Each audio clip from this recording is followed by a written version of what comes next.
Hey there. All right. So I'm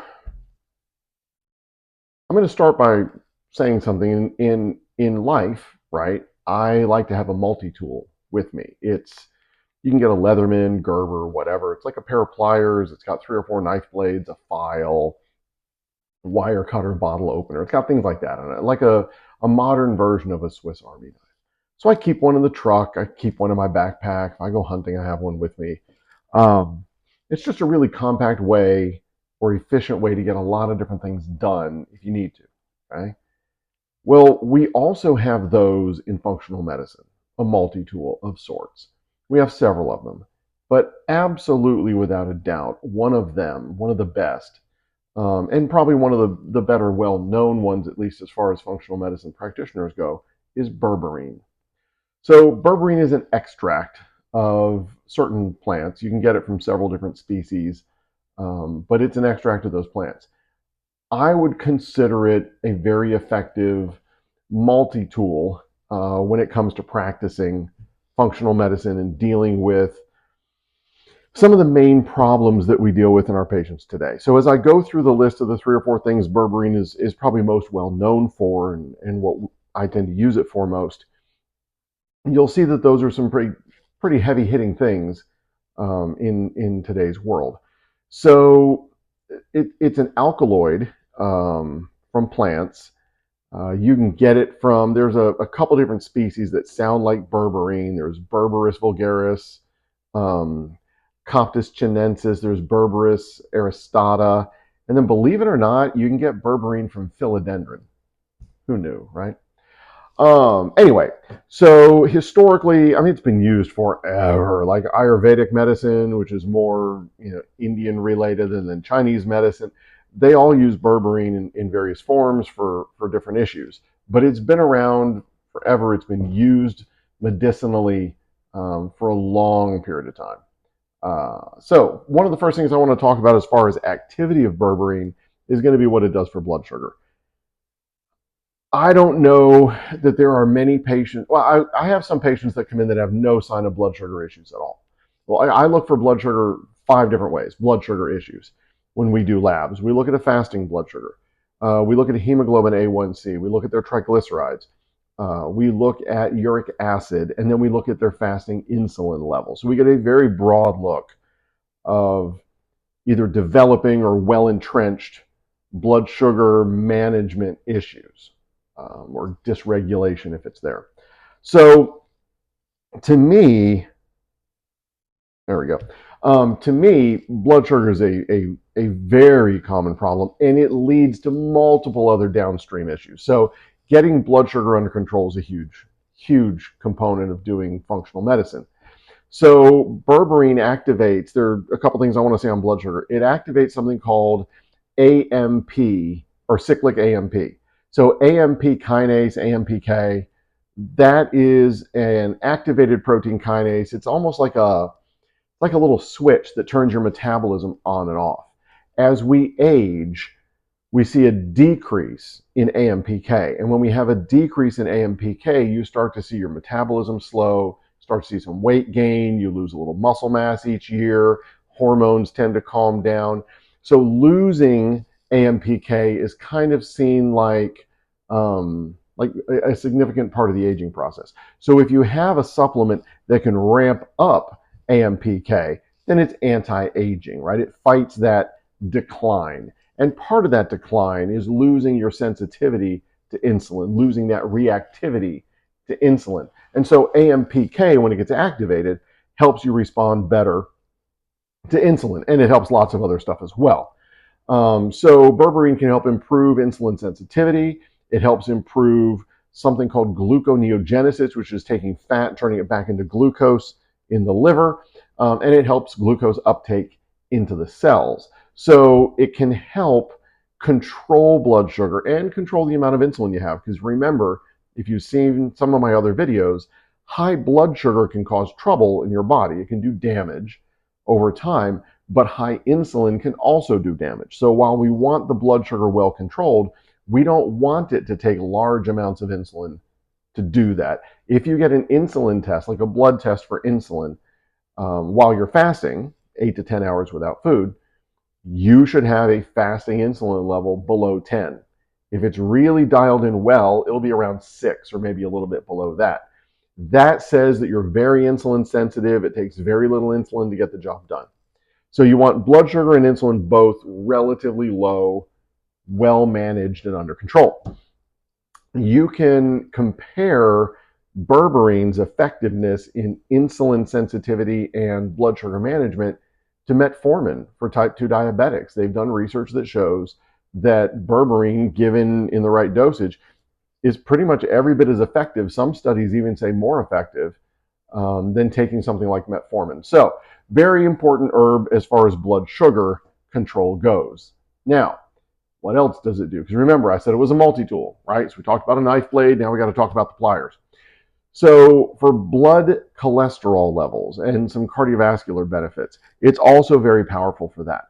I'm not going to get into a big discussion of how big of a role cholesterol levels play in the development of heart disease. It's not irrelevant, but it's not the whole deal like a lot of people say it is. But I'm not going to go any deeper than that today. It's a whole different discussion.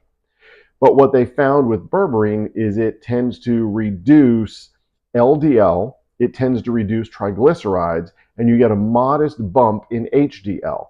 Now remember, we want like a 1-to-1 triglyceride to HDL ratio, maybe a 1.5-to-1 triglyceride to HDL ratio. So if you've got a supplement that can kind of drop the triglycerides a little bit and raise the HDL, you've just gone quite a ways toward controlling some risk toward cardiovascular disease.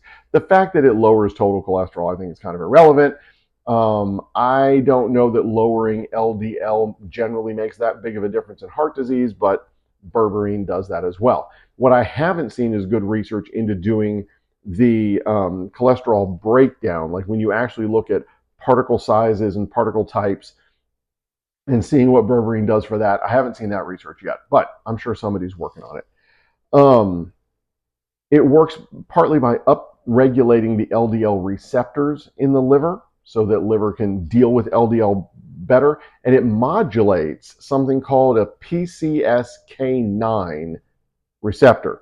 Now, there are also statin-like or cholesterol medications, I think it's an injection, that works on that PCSK9 expression. So berberine does some of this very same stuff. And then it improves the function of the lining of the arteries, and it can reduce your tendency to develop arterial plaques. So all of that's fantastic stuff. So that's what it does. And by doing a lot of that, when you talk about endothelial function and reducing plaque formation, that can have an effect on blood pressure as well. Like it can help normalize blood pressure that was getting up because the arteries were getting too stiff over time, where that top number on your blood pressure spikes, but the bottom number looks pretty good. Berberine over time can help with that, according to the research into what it does cardiovascularly. Now, next tool in the multi-tool that we're going to talk about is what it does for gut health. So we've got blood sugar, we've got cardiovascular, including cholesterol numbers and some endothelial lining of the blood vessel help. Now we've got gut and microbiome help. So it reduces gut dysbiosis. Now, dysbiosis is having the wrong stuff living in the gut. I mean, I suppose it could be anywhere, but we're talking about the gut. So it's a general term. It can mean anything from not having good normal flora like you're supposed to, all the way to having infections. Those would both fall under the heading of dysbiosis when you're talking about the microbiome. So it has some antimicrobial properties that help kill off some of the bad stuff. It selectively inhibits pathogens like E. coli and Clostridium and Candida, and it also spares the good bacteria, the normal flora, in that process. So it's very rare in the fact that it is selective. Like it can inhibit the bad stuff and support the good stuff that's supposed to be in there. You don't see that very often. It's like throwing a hand grenade in a room and you only kill the bad guys and you give the good guys some lunch. Like, that's not a bad deal. It also promotes the production of something called short chain fatty acids. So when the bacteria in your gut are finishing the digestive process of your food, they break down or ferment your food into byproducts. One of those byproducts can be long-term and short-term fatty, or long chain, excuse me, and short chain fatty acids. So the bacteria and the lining of our intestines tend to feed on the short chain fatty acids.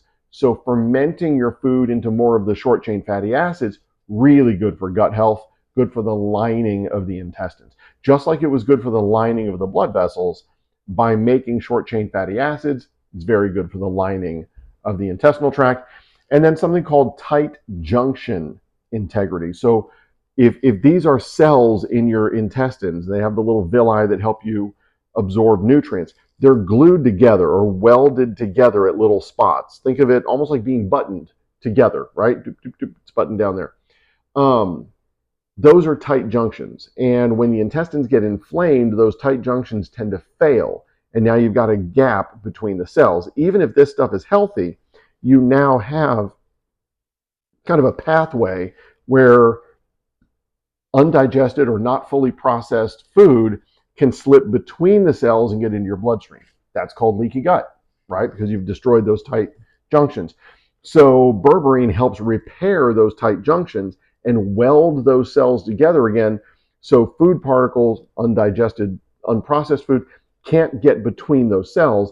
Everything has to be processed through the receptor sites on these villi like it's supposed to be. That way you do a better job of keeping the bad stuff out, but allowing the nutritional stuff in to your bloodstream. Because remember, like 70% of your immune system surrounds the gut. Because if you get leaky gut, you're basically getting your own poop into your bloodstream. And so your immune system really has to guard against that. If you're doing that, you are activating probably 70% of your immune system at any given time. And that can lead to a lot of mistakes, autoimmune problems, lots of inflammation. You don't want leaky gut if you can avoid it, but it happens all the time. So anyway, berberine is helpful for that as well. It also has anti-inflammatory effects. We've talked about things like if your blood sugar is better controlled, if your blood vessels have healthier linings, if you don't have leaky gut, all of those things can decrease inflammation, right? Because it decreases the cause of inflammation. But it also has a direct effect on some of the inflammatory messengers. If my body wants to make inflammation somewhere, it sends out a messenger that calls in all the inflammatory products so that I end up having inflammation there.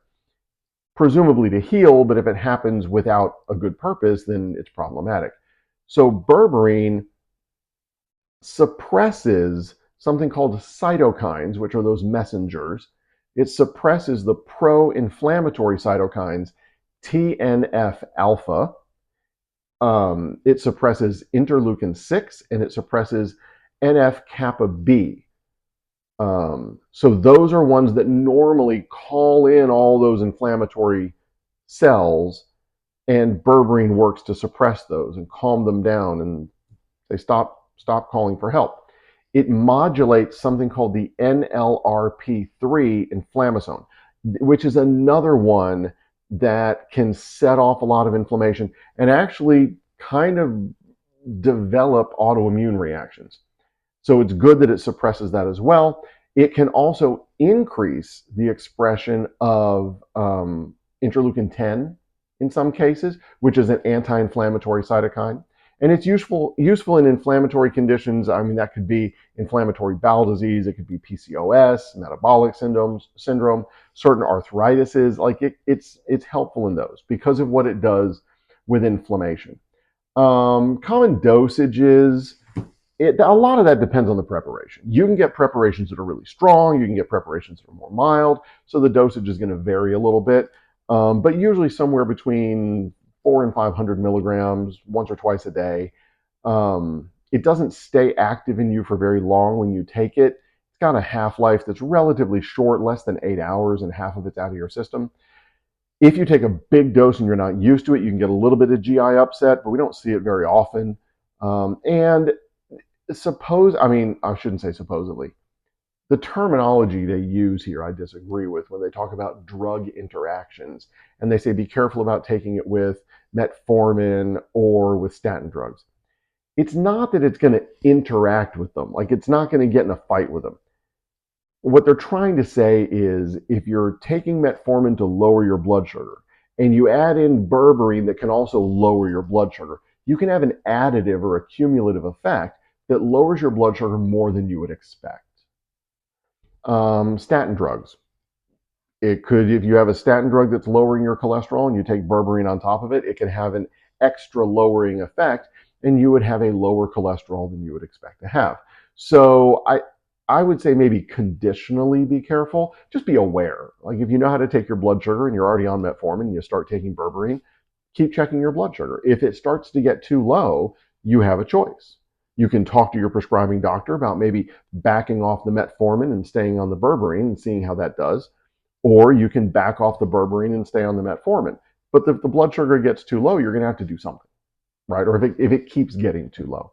So anyway, I think it's more just be aware. I wouldn't say that it's an actual interaction. It's just that it would have a cumulative or additive effect to that. So helps with blood sugar, helps with blood sugar regulation, helps with cholesterol levels and the lining of the blood vessels for better cardiovascular health. We already said that it supports the gut microbiome. It's suppressive to some of the bad actors in there. It's supportive to the good ones. And it has very specific anti-inflammatory effects to calm down inflammation. So I think it's absolutely a multi-tool. You can see why that would be a home run to give a patient. And with one supplement or one preparation, you're able to help 4 very important, distinctive processes that easily lead to long-term chronic inflammatory and even autoimmune conditions. Now, if you have significant autoimmune conditions, is taking berberine going to be the long-term answer? It's going to be helpful. But I got to be honest, if I'm just giving people berberine to try to calm down inflammation so their autoimmune stuff calms down, I'm kind of taking a very pharmaceutical approach to that, right? I'm giving a pill for a symptom. But if I do that to calm things down and gain control while I figure out what root causes led to that autoimmune problem, infections, hormone imbalances, food reactions, leaky gut problems, toxins, whatever. If I deal with those issues while they're on the berberine to stay comfortable and workable and livable and all of that, I'm getting a great result. If I just keep giving them berberine and saying, wow, they feel better, let's just keep going, I'm probably missing the mark, right? It's nice to have that tool. If nothing else works, at least you've got it.